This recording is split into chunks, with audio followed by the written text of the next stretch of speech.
السلام عليكم ورحمة الله وبركاته، أهلا بكم معانا في فيديو جديد. والله أنا بعمل الفيديو ده الواحد نفسيا زعلان بوفاة الأسطورة الجوهرة السوداء بيليه البرازيلي، آخر الأساطير ما بعد أسطورة. مارادونا أرجنتين، بيليه البرازيل، وعلى كده خلاص الدنيا قفلت، ما في بعديه أسطورة.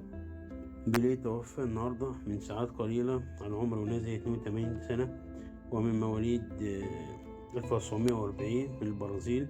الراجل ده يعني مهما اتكلمت عنه ما اقدرش اقول اي حاجه. انا ممكن اتكلم عنه بس في نبذه كده، اللي هو اللي الفيفا اديته لاعب القرن في 2007.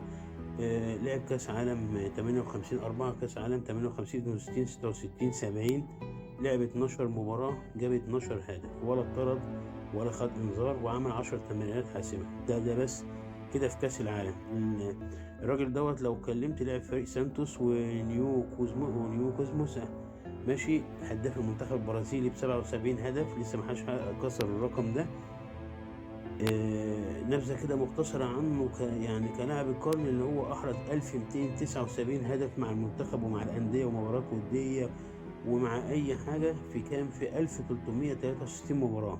يعني 1279 هدف أحرزه في 1363 مباراة، يعني بمعدل كل جون إلا، يعني فرق حوالي حاجات بسيطة في كل المباريات اللي لعبها.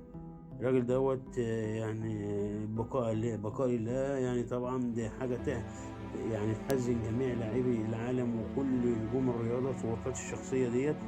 أمهر من أنجبته الملاعب هو مارادونا. هو خلاص حصل مارادونا، والبقاء لله للجميع. والسلام عليكم ورحمة الله وبركاته.